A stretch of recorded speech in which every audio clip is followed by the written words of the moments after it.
Greetings from underground. I'm coming to you live, as always, from the basement apartment with another edition of Underground Toys. And though it may be snowy and wet and dirty above ground, down below, we're always ready to play. Let's see who's watching today. Okay, we got a good group. Captain Kenner is with us from down under Australia. Hey, Captain, you ever get your hands on that Thundercats playset? Fantastic. Who else we got? BB-8 is present. Starkiller 69 is back. Someone else is writing. Russian Doll. You must be new. Hello, Russian Doll.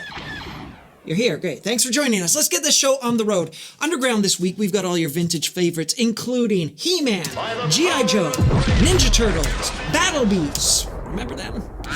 And not to exclude all those amazing gender-normative, quote-unquote, girls' toys, we've got Barbie, we've got She-Ra, we've even got strawberry shortcake.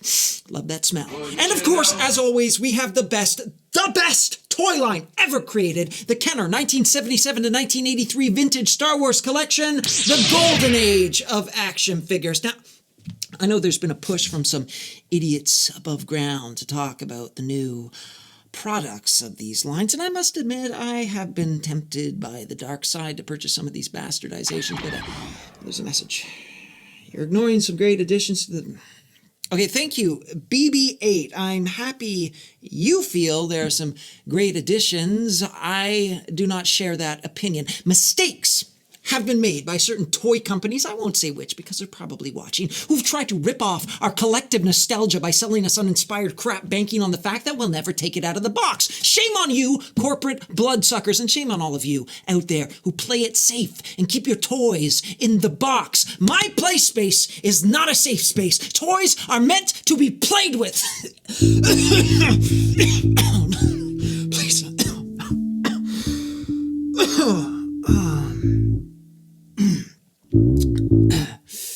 So, sticking with Star Wars, the original toy line, much to the chagrin of children everywhere, never produced a proper Cloud City playset.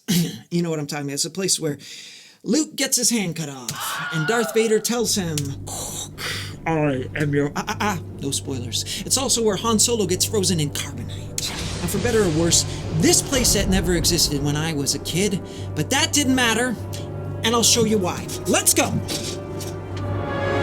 Today, we're going to learn how to carbon freeze your heroes at home without spending a dime. All you need is a cup, some water, and your freezer. First, you put your hero in the cup. I love you. I know. Then, fill the cup with water.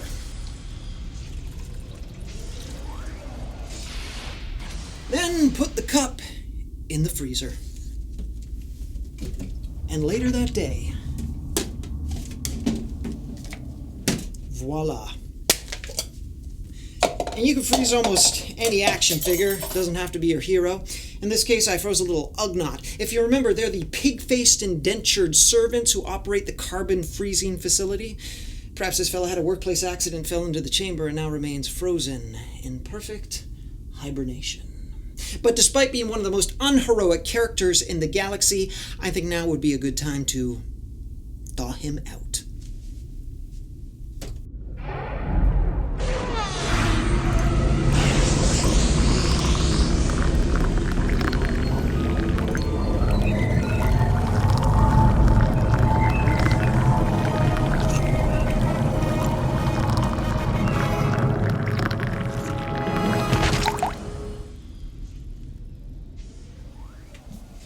And there you have it.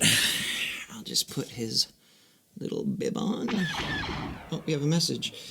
Water alone will wreck the paint job of these valuable figures, freezing them completely erode. Okay, that's a wonderful science tip, BB-8. And sure, if you want your toys to last forever, never touch them.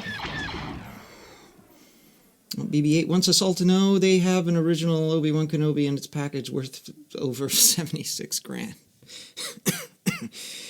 Well, yeah, I guess that's something to be proud of. And I mean, sure, if I never unwrapped my original Luke Skywalker, I would now be a very wealthy person. But what kind of a loser would I be? What kind of life would I have? I've said it before and I will say it again. Toys are meant to be played with. No. Shut up. I am live streaming down here. You shut up! You son of a shut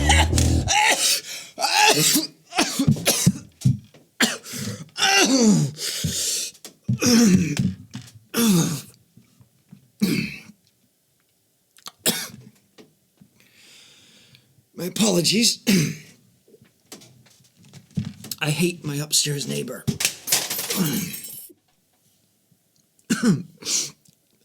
Damn it. Oh.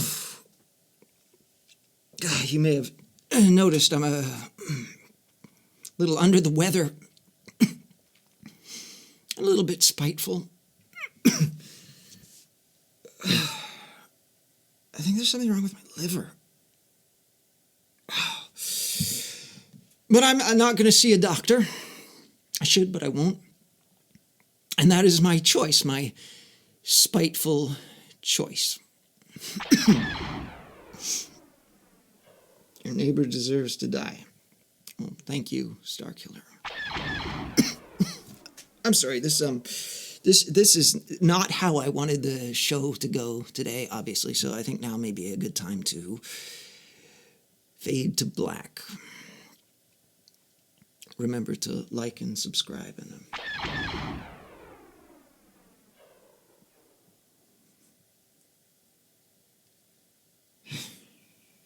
actually, no, I lied. I'm not going to stop the show. I should, but I won't, because I'm feeling inspired to get a few things off my chest. Not for you, for me. Yes, this is a departure from what we're all used to, but hey, I'll keep the toys involved. That is the show, after all. And even though these toys have always been an escape from reality, today they will expose reality. So yeah, right now I'm going to switch things up and tell you a story, a true story. Actually, no, I lied. First, I want to tell you a bit about myself. I'm 40 years old. I live in a moldy basement apartment. And I love vintage toys. What a catch, hey ladies? I haven't left this apartment in a while.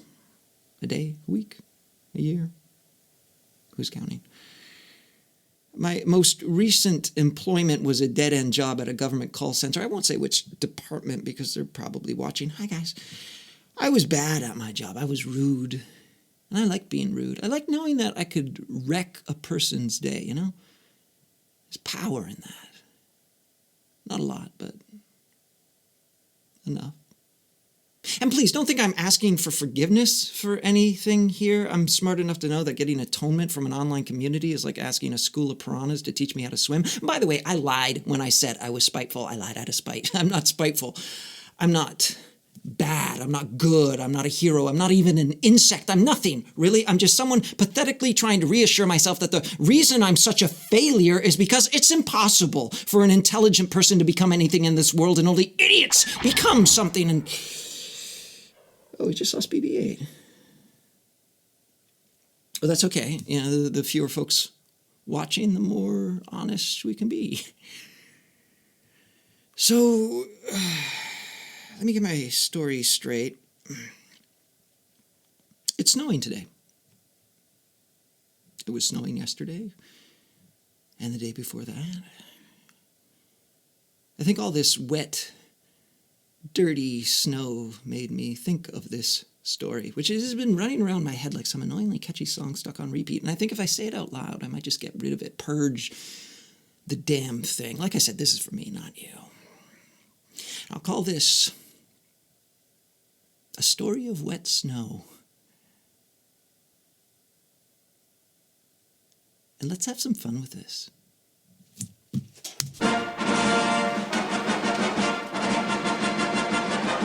This story takes place a long time ago, but in the same stupid galaxy we're in now. We'll say this is me, Certainly not the hero, not even a secondary character worthy of a name.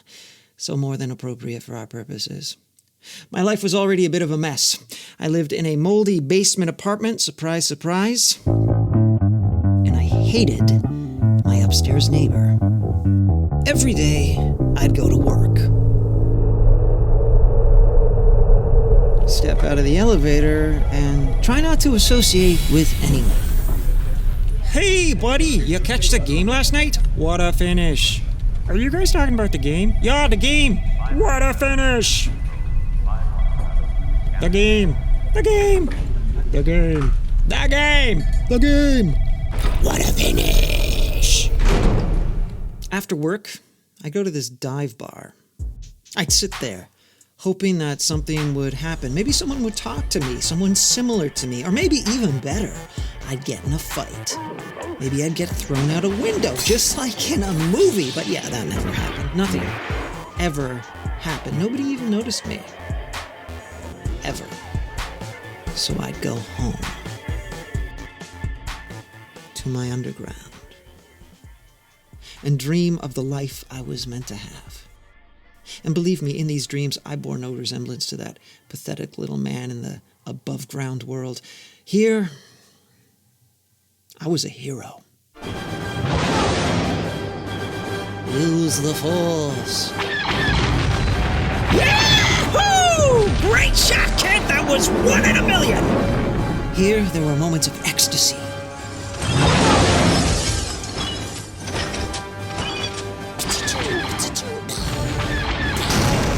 Hammer's too strong for blasters.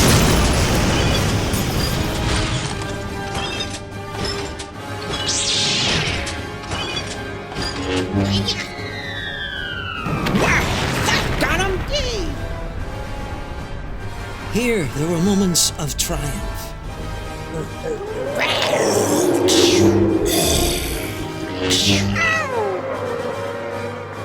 Here, there were moments when everyone, everywhere, was forced to acknowledge all my perfections. And through this release of imagination, I would start to believe that this dream world could extend into reality, and my brilliance would somehow restore freedom to the galaxy. Dot, dot, dot, dot. Fade to black.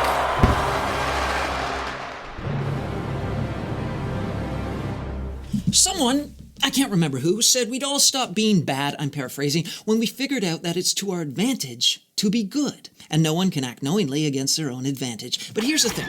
For thousands of years, we've known that prosperity, peace, harmony, reason are all advantageous things that are good, but it hasn't stopped us from being bad. See, I have this friend named Simon, who posts about oil fields and sweatshops and the cattle rearing industry destroying our planet. So the most positive thing a person could do to save the world is be a vegetarian. Then half an hour later, Simon will fill up his tank, cruise to the tennis court to break in his unethically sourced shoes, and on the way home grab a juicy cheeseburger. Yum! And if you think all that is against the laws of goodness, you should see his investment portfolio. Oh. Getter says, my dad's a cattle farmer and a right good bloke. Yeah, no. I'm sure your dad's nice, but he's not good. You'd best pull your head in. Okay, I'm not really sure what that means. Screw you! Ah, great. Thank you for clarifying, Star Killer. Actually, that's the other big advantage that outweighs the let's all be good advantage. The advantage of freedom.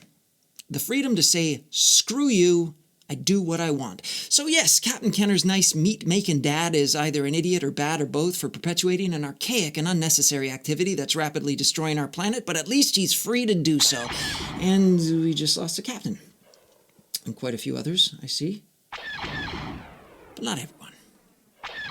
There's another message. Your point about freedom can totally be equated to gun ownership. Yes, thank you, Star Killer. Anyone who owns a gun is contributing to an industry of death and is therefore an accomplice to all these mass shootings. But at least you're free to own that gun. Because all we really want is freedom. Whatever the cost. Starkiller69 says, my father owned a ton of guns, not all legally. When I was a kid, he would take me hunting. Okay, we don't need your whole life story. Back to me and the wet snow.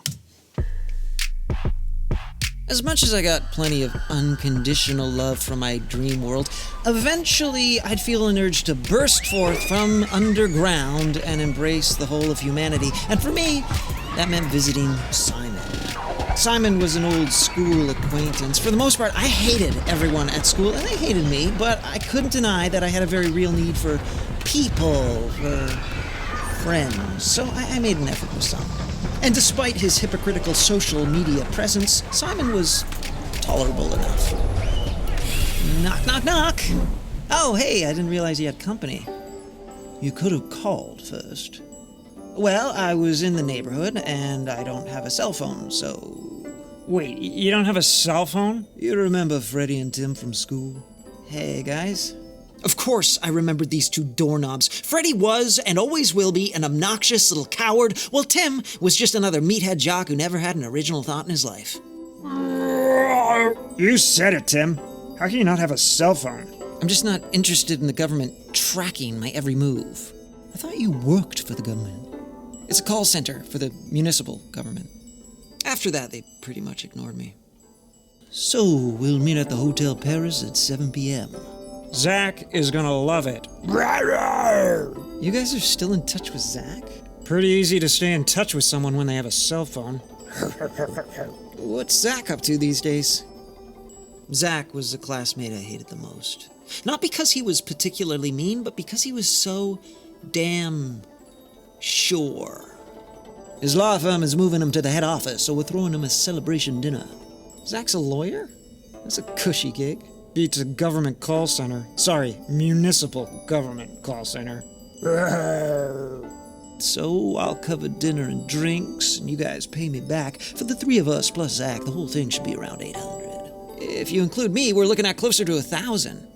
See, I thought that by inviting myself, these jackasses would be impressed at my bravado and start showing me a little respect. But yeah, that didn't happen. You want to come too? Of course. Zach was a friend of mine in school. A friend? You didn't even know he was a lawyer until we told you. All the more reason I should catch up with him tomorrow. So you're just inviting yourself? Whatever. If he wants to come, let him come. Be at the Hotel Paris at 7 o'clock. Great. See you tomorrow. Hotel Paris, 7 o'clock. Hold on there, Chief. Can you do us a favor? Sure. Can you take a little step to your left? Okay. A little more. Here? Perfect. See you tomorrow. Yes! My friends are assholes. I didn't want to go to dinner with them, especially to celebrate that little prick Zach, but I dreamed of winning them over with my intellect and wit. What about the money for dinner? I don't have it. Okay, I do have that wad of cash hidden away for emergencies, but this is not an emergency. Why the hell did I have to visit Simon? Shut up! The next morning, I went to work.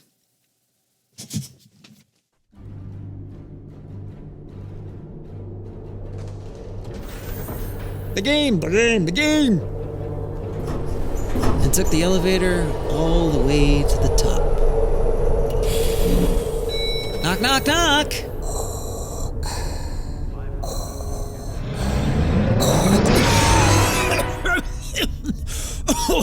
I gotta stop vaping.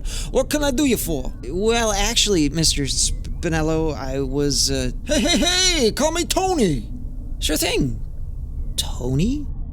I was hoping I could possibly, maybe get an advance on my paycheck. Would that be cool? Tony? You got a big date tonight? Well, some friends are getting together, and... I'm kidding, I don't care. I'll have Phyllis get it ready for you. Really? Well, thanks, Mr. Spinello. That name no longer has any meaning for me.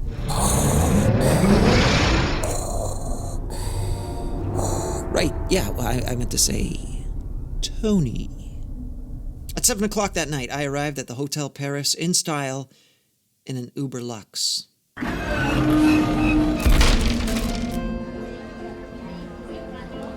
Excuse me. Oui. I'm with Simon Platt's party. Oui. You're not expected till 8. They told me 7. Oui. They called to change that. Nobody told me. Oui, you're welcome to sit at the bar. I'll sit at the table. The table is not prepared. I'll sit at the table. Oui. Shut the combat. Show the gentleman through his table. Garçon, bring me a bottle of wine. I don't speak French. The waiter brought some wine, and I sat there drinking for over an hour. So I said, "That's fine, sweetheart. You can keep the tip." You are the man, Zach. Hey, buddy. I was surprised to hear you wanted to join us. It's been a while. Were you waiting long? I got here at 7, as I was told. Simon, you didn't tell him we changed the time? He doesn't have a cell phone. I have a landline. I don't have that number. A landline. Let's all get some drinks. They all sat down and we began drinking. Heavily.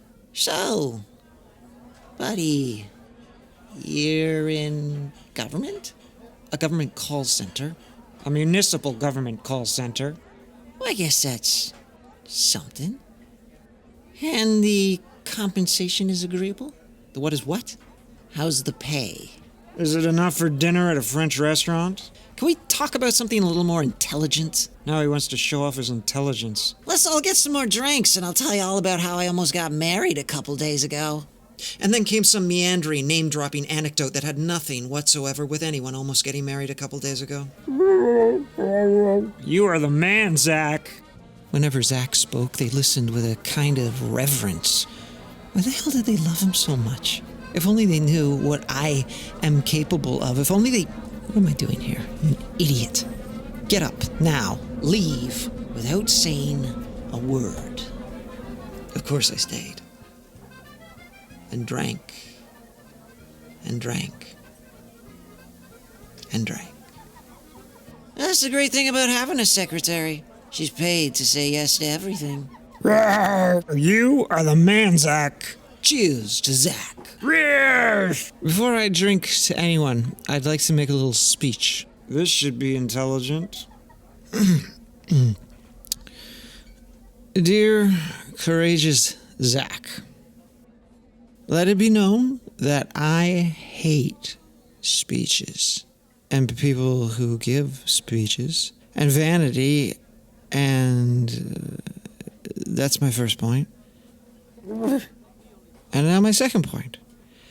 I hate bravery and brave people, especially brave people. Third point. I love truth, sincerity, and honesty. I love thought and I love friendship on equal footing, and not I love, however, and I too will drink to you, Zach, to your charm, to all the girls you charm, and the enemies you trample, and to your little job they think is such a big deal, and to Zach. Can we throw him out already? I'm so sorry I let him come. No worries, buddy. Let's all have another drink. At that point, I got up to leave, but didn't. Instead, I began to pace back and forth, purposely stamping my feet as if to say, I am pacing, and no one can tell me not to. No one even noticed me. Ever. They just kept yapping on and on about politics and poker and some supermodel none of them had met, but they all acted as if they had.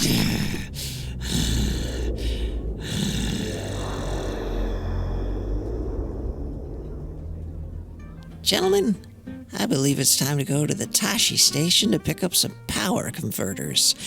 And yes, that is a euphemism for a brothel. to the dream house. The dream house. Hey, Zach. What's up, buddy? I just wanted to say sorry for offending you. Offending me?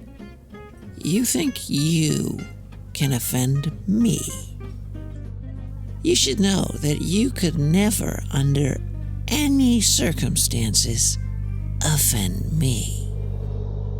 Now, would you mind stepping a little to your left? Here? Perfect. I burst out of the restaurant to see Zach and the gang taking off, but I knew where they were going. Taxi! You know the dream house? Do I? Drive. This is it. This is my moment. I will walk right into that filthy brothel and I will slap Zach in the face. Yeah, that's what I'll do. It'll be just like in a movie. They'll probably all start kicking the hell out of me, especially Tim. Damn, he's strong. Freddie will jump in from the side and pull my hair, little pissant, but whatever. Let him. I slapped first. That's what counts. I offended Zach. After that, they can beat me all they want. And as they're dragging me out of that brothel, I'll tell them. What'll I tell them? Maybe it's better if I stay silent. Yeah, that's more menacing, don't you think? You must do what you feel is right, of course. Why'd we stop? We're here. Oh, well, you can keep the tip.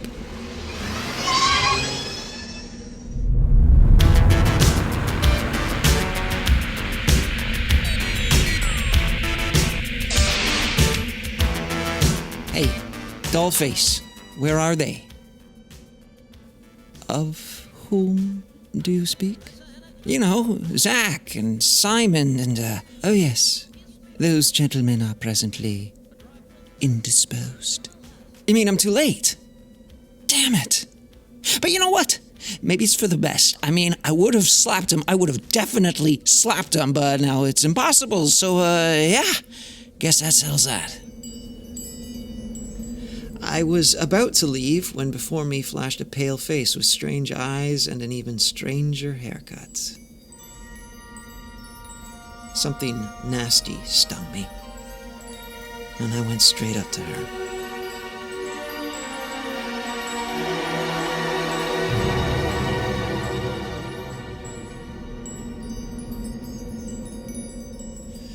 Hey. Just wanted to check in, see if anyone's still out there. Okay. Let me just get my story straight. When I was going on about the advantage of freedom, of screw you, I do what I want, I'm not saying I'm on the side of suffering and chaos. I simply stand for my own impulse, whatever that may be, whenever it suits me.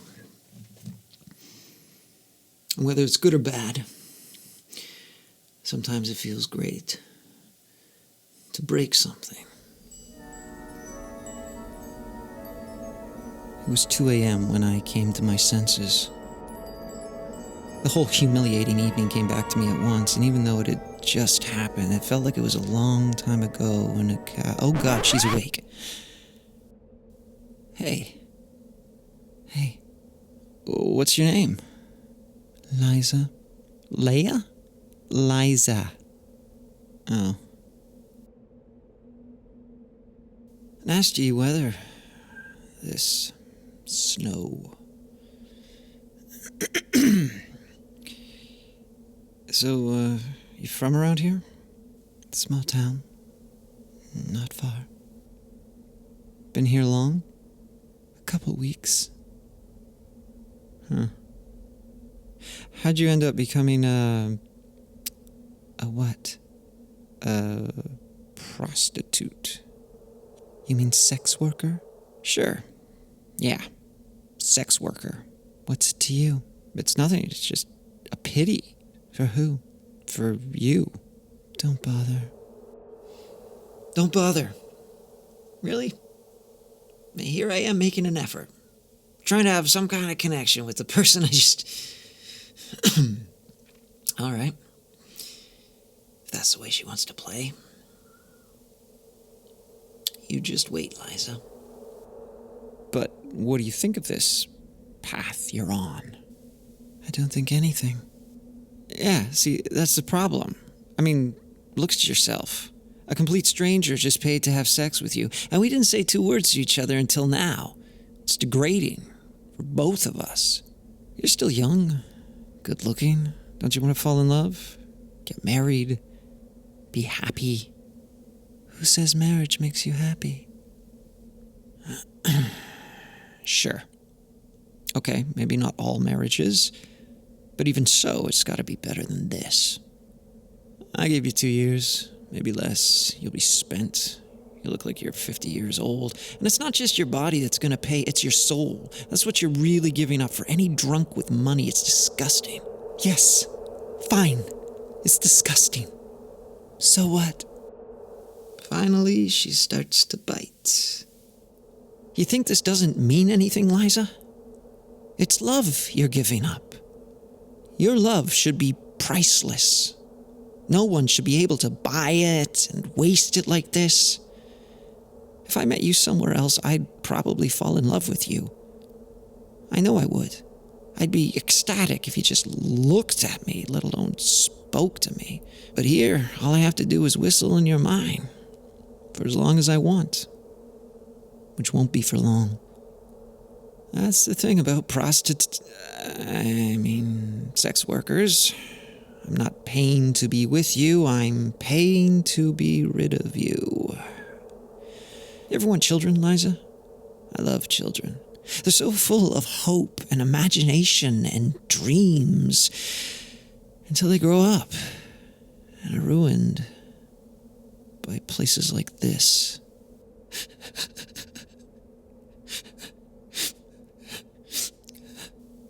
Liza?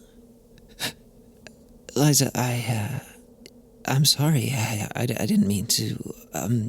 Here's my address. Get out of this place and come find me, all right? Will you do that? We all need help, and if you come find me, everything will be all right, all right? Okay, I'll go now.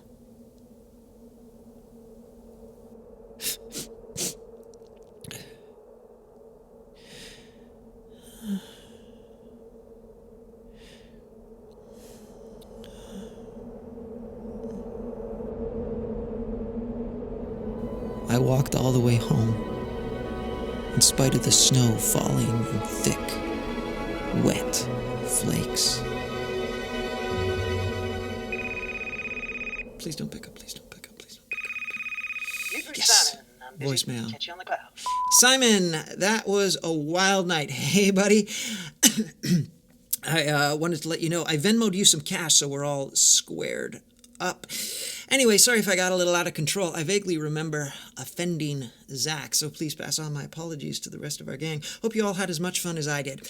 Alrighty? Oh, and this is my landline, so you have it. Talk to you later, bud. Bye-bye. Nice. Sometimes I even amaze myself. Oh, shit, did I hang up? Yes. Feels good to have dealt with Simon. Feels really good. But there's still something lingering.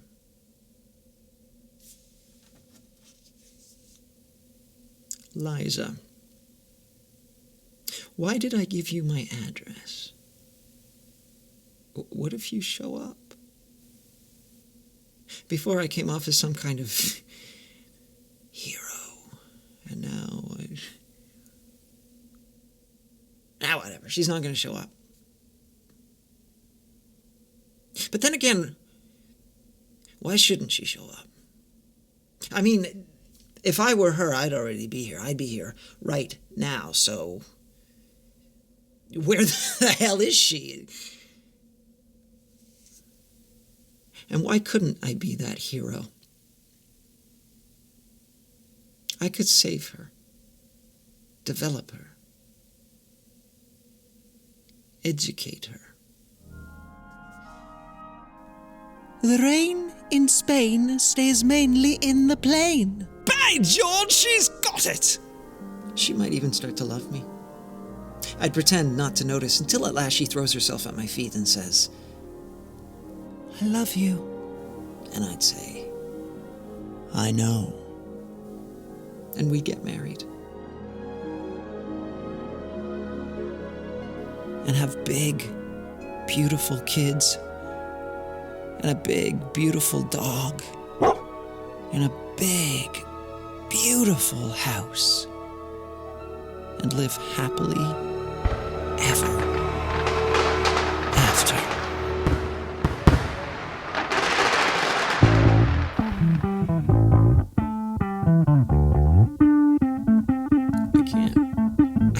I can't with this anymore. I hate my upstairs neighbor.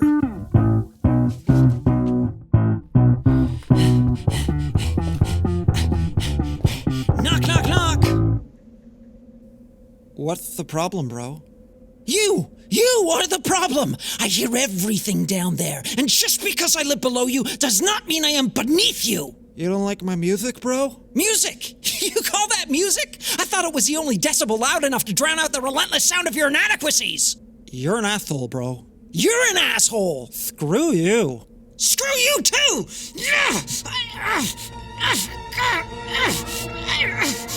Get off me, bro, or I'll call the cops! Do it! Do it! I don't care! Call the cops! I'll kill you!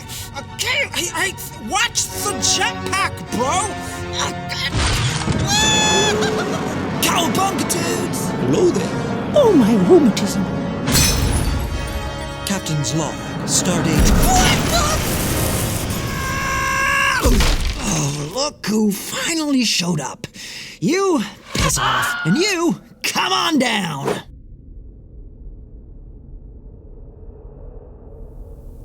So you're here. You're really here. I'm guessing this isn't what you were expecting. Are you hungry? I have some crackers, and that's it. So, what do you want?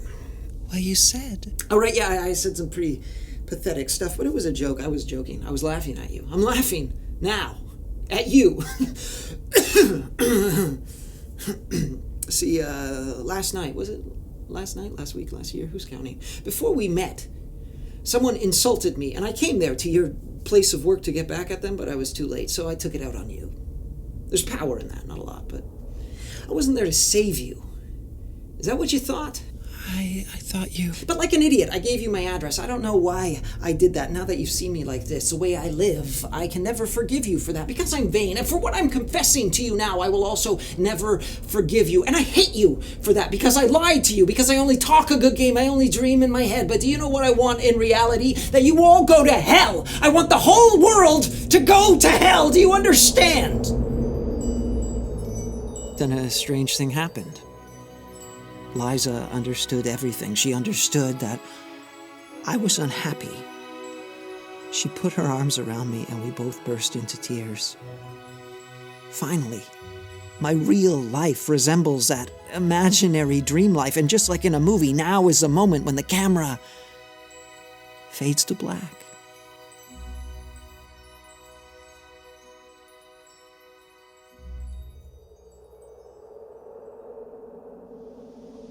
She's still here. Why is she still here? See, I'm unaccustomed to living life, real, alive life. We're all unaccustomed to it. We're so unaccustomed to it that when it shows up, it freezes us. And we all agree it's better in a story where we can be that hero. But real life, real alive life. Take away the fantasy, take away our books and movies and TV and toys that have delightfully deluded us into thinking, I'm going to save the princess, I'm going to save the world, I'm the chosen one. Just look at my carefully calculated selfie to trick you all into believing that my life is so much better than yours, which you know is a lie, but you wouldn't be me anyway because I'm so good at the lie. Take all that away and we're lost, confused.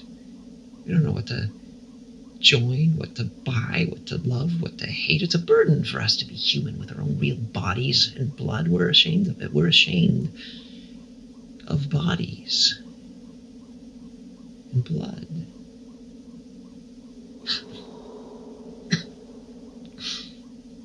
Okay, enough is enough. It's time to break out the emergency funds. Whores are not paid to stay. They're paid to go away.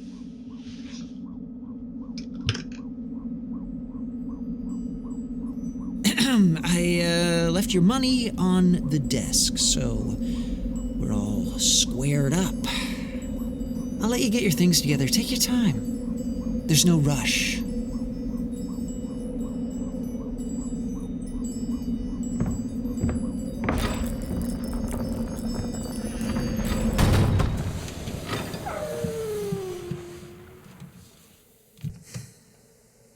And just like that, she's gone. See, I knew giving her that money would do the trick.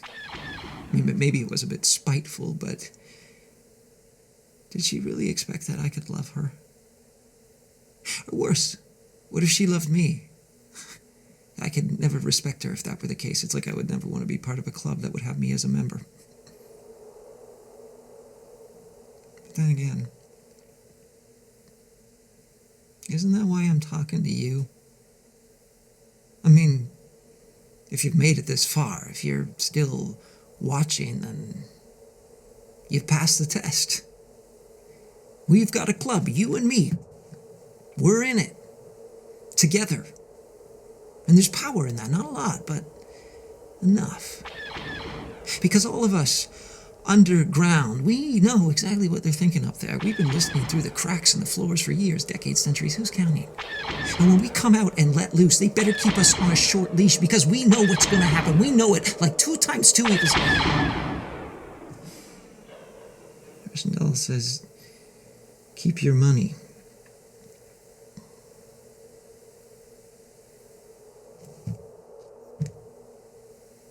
She didn't take the money.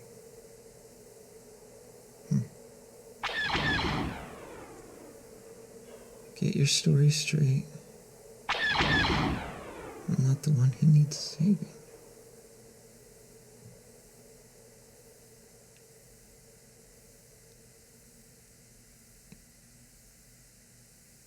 Liza? Liza, wait! Liza? Don't go. Please. I'm sorry. I'm so sorry. Liza?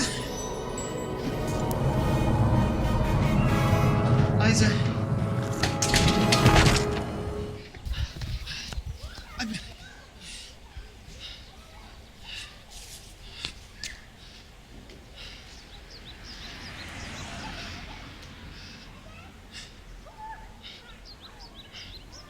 Hey. Stuff's snowing.